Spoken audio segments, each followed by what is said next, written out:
If you've ever visited the UK, it is hard to miss the fact that they drive on the left.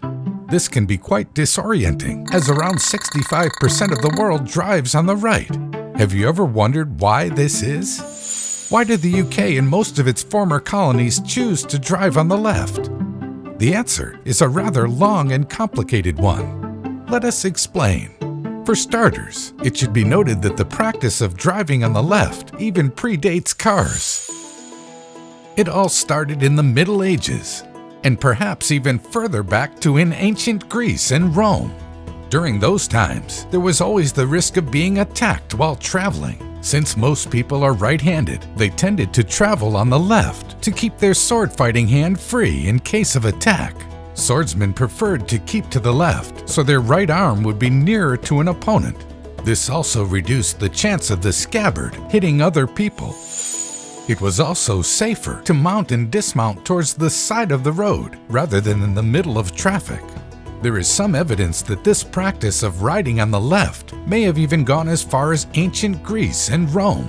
And that wasn't the only case of people traveling to the left. For instance, in 1300 AD, Pope Boniface VIII declared that all pilgrims traveling to Rome should keep to the left. So how did people ever switch to the right? Well, it turns out Napoleon preferred to ride on the right, and so did Hitler. In fact, Hitler forced Czechoslovakia and Austria to switch to right-hand driving.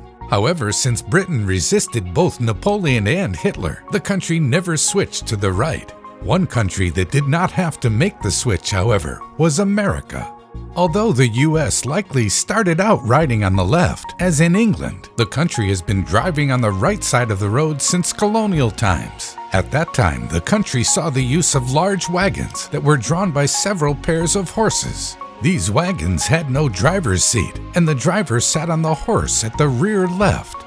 Driving to the right meant the driver could see oncoming traffic, and it also made it less likely they would steer into a ditch. Although this has been the practice since colonial times, it wasn't until 1792 and 1804 respectively that Pennsylvania and New York made it official by regulating it. Many states then followed their example, but the practice was cemented when Henry Ford put the Model T's steering wheel on the left-hand side of the car. The mass production of affordable cars then saw many countries change their rules of the road. Meanwhile, in the UK, the massive wagons of the US weren't popular. Instead, vehicles in Britain were smaller and had seats for the driver to sit on behind the horses. As most people are right-handed, the driver would sit to the right of the seat in order to keep his whip hand free.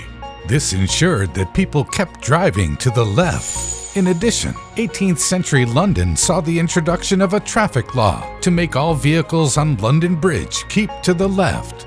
This was in an effort to reduce collisions. The rule was then incorporated into the Highway Act of 1835 and was later adopted throughout the UK, making left-hand driving mandatory in Britain.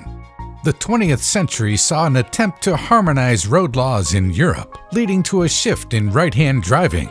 But that didn't affect the UK. Today, there are around 78 countries and territories that drive on the left.